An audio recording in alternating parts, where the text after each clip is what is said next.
La lecture de presse du jour sur Alliance 92. Et tout de suite, la lecture de presse en ce jeudi 18 avril 2013. Courrier de Madagascar pour commencer, qui nous met deux titres à sa une. Sionambe NFFKM, un pravnasa, un pifanouitra, parench. Lutte contre les trafics illicites. Les contrôles à IVAT seront renforcés. Voilà les deux titres ici, mis à la une par Courrier de Madagascar. Mais parlons des élections. L'Union européenne enverra des observateurs. Voici un des articles en page 3 de Courrier de Madagascar. Et la préparation des élections futures fait son bonhomme de chemin et la tenue des élections est inéluctable, nous met dans sa première phrase ici Courrier de Madagascar. L'Union européenne enverra donc des observateurs lors des prochaines élections et l'arrivée de ces observateurs, soit une centaine au total, se fera en plusieurs vagues, dont la première débarquera au mois de juin. Ainsi, la signature de deux protocoles d'accord entre l'État malgache et l'Union européenne a été effectuée, c'était hier au palais de Mazorivo. Il s'agit d'une part d'un accord entre l'Union européenne et le gouvernement de transition représenté par le Premier ministre Jean-Omer Birizik et d'autre part l'Union européenne et la Commission électorale nationale indépendante de la transition représentée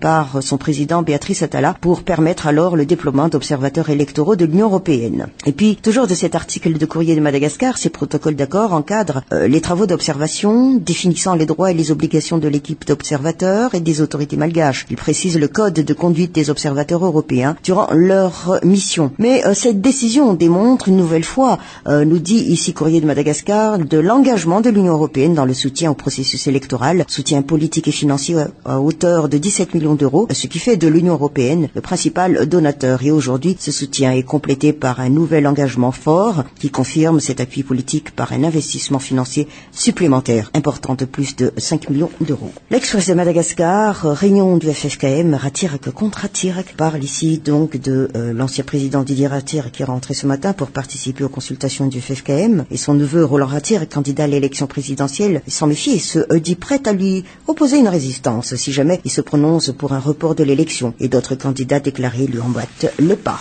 Mais parlons de réconciliation, des candidats se méfient du FFKM. Voilà, c'est le titre d'ailleurs donné ici aussi pour lecture et on nous dit qu'entre méfiance et défiance, la consultation initiée par le Conseil économique des Églises chrétiennes de Madagascar, qui se déroulera ce jour au Centre de conférence internationale EIVAT, agite la classe politique malgache. Une inquiétude, nous dit ici l'Express de Madagascar, une inquiétude donc particulière est ressentie par certains candidats à la présidentielle, surtout sur le risque de report des élections et l'idée qui court sur une nouvelle transition. Pour le leader du MTS, nous relate cet article de l'Express de Madagascar, cette consultation de l'Église devra, et je cite, sans toucher au calendrier électoral et au processus en cours, accoucher donc d'une recommandation et ligne de conduite qui devra suivre le prochain chef d'État élu. D'autres candidats tels que Sarah Georgette Rabersou du Parti Vert et Pierrot Radonarvel, porte-étendard du Meramientanawan démocratique ici, et au Madagascar, ont également élevé la voix sur cette consultation. Mais les candidats qui redoutent le report des élections pourraient ainsi faire bloc pour contrer une telle éventualité. S'il y a donc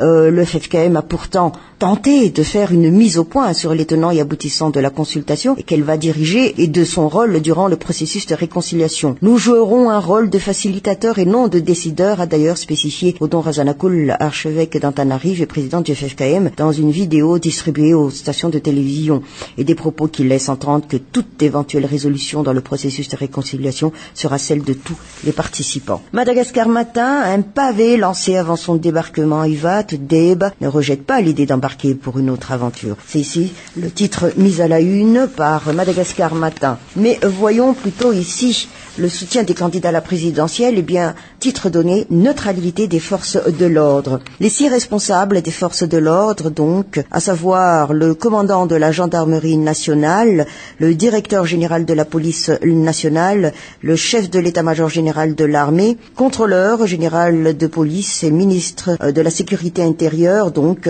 ont convoqué les journalistes, c'était au siège du ministère des Forces armées, pour communiquer leur engagement dans la procédure des élections. Ils ont signé ainsi un accord concernant leur totale neutralité envers les politiciens et les prétendants à la course à la magistrature suprême. Toujours de cet article de Madagascar Matin, eh bien, ces hauts responsables sont convaincus que les élections constituent la seule voie de sortie de crise politique vécue depuis 4 ans et que la principale mission des éléments des forces de l'ordre est la préservation de l'ordre et de la sécurité publique ainsi que de faire respecter les principes républicains et préserver la stabilité politique et sociale. Toutefois, ils sont conscients que dans le passé, des éléments des forces de l'ordre ont été tentés d'afficher publiquement leurs convictions politiques, alors que leur implication dans des conflits politiques pourrait engendrer des dégâts tant corporels que matériels. Et c'est aux responsables de la sécurité publique, nous enchaîne encore ici Madagascar Matin, se sont engagés donc à observer une neutralité politique absolue durant les élections à venir et veiller à ce que leurs éléments s'y conforment strictement aussi bien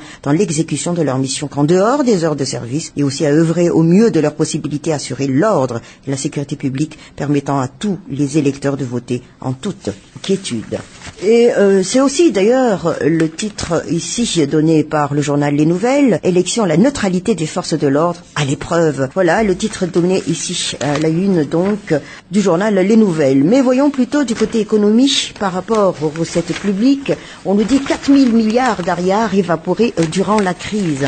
La situation de Madagascar, qualifiée par les experts de cas d'école et dont l'issue suscite beaucoup de pessimisme pour certains, après 4 années de crise malgré une politique de prudence et de rigueur, semble stagner. Le contexte paradoxal de la situation d'après 2009 est qu'en dépit donc de la suspension des financements, prétendant une politique d'austérité, l'on est adonné à de nouveaux engagements se traduisant, entre autres par des subventions par-ci, la Jirama et par là les subventions pétrolières, outre les indemnités. Et beaucoup de spécialistes aussi bien nationaux qu'internationaux, nous avance ici le journal Les Nouvelles, avait supposé de nombreuses possibilités, notamment que les autorités financières du pays, en l'occurrence le Trésor public, allaient recourir entre autres à des planches à billets, des avances statutaires ou encore des financements parallèles. Toutes ces idées avancées ont déjà fait leur preuve de résultat et le résultat n'a pas été des plus reluisants. Loin s'en faut, nous dit ici le journal Les Nouvelles. Mais toujours à ce journal de nous dire que n'oublions pas que depuis la crise, les dépenses de fonctionnement ont accaparé les besoins de trésorerie. Telle est la situation qui prévaut à Madagascar.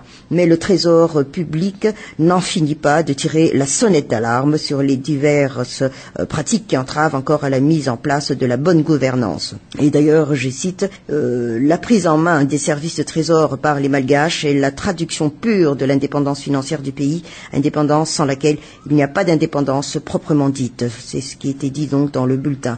Et la célébration du 50e du Trésor public malgache traduit la souveraineté nationale ainsi que l'indépendance financière. Le journal La Vérité qui nous parle du retour de l'amiral. Eh bien, l'aéroport et les alentours sous bonne garde. Deuxième titre, enlèvement du DG de la société Henri Fraise. Les ravisseurs demandent une rançon de 195 millions d'ariards. Mais voyons plutôt ici le côté, le travail des enfants. Il faut toujours en parler d'ailleurs.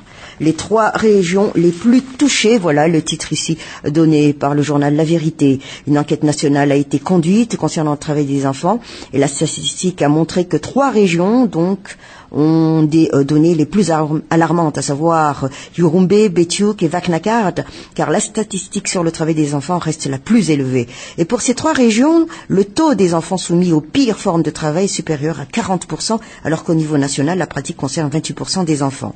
Et face à cette situation, nous enchaîne ici le journal La Vérité, des actions ont été menées pour poursuivre les efforts apportés contre ce fléau, mais beaucoup reste encore à faire. Étant donné que des stratégies de lutte sont mises en œuvre par des diverses ONG et le gouvernement, comme le travail des enfants reste aussi une pratique courante à Madagascar, notamment le travail domestique et dans le secteur minier. En rappel, ici, le journal La Vérité nous dit qu'en 2007, un décret relatif au travail des enfants qui définit les pires formes de travail des enfants est déjà publié et les responsables au sein du projet BIT, IPEC, Tackle, Spicule, que tous les pays devront effectuer une mise à jour périodique de la liste de secteurs où les enfants sont exposés aux pires formes de travail puisque la situation peut évoluer d'ici 3 à 4 ans. Et avec cette liste, les parties prenantes dans la lutte, le travail des enfants peuvent entamer une stratégie de lutte référant aux priorités. Quoi qu'il en soit, nous dit en conclusion ici le journal La Vérité, l'application de la loi en matière de travail des enfants reste une problématique vu que la majorité des auteurs restent impunis. Quand dans la région Vaknakart, les représentants du Comité national de lutte contre le travail des enfants ainsi que les organismes intervenant dans le domaine des droits de l'enfant ont proposé l'amélioration du système de signalisation des cas. Quant à la région Urumbe, et puis elle demande la décentralisation des moyens et l'élaboration d'un programme d'action.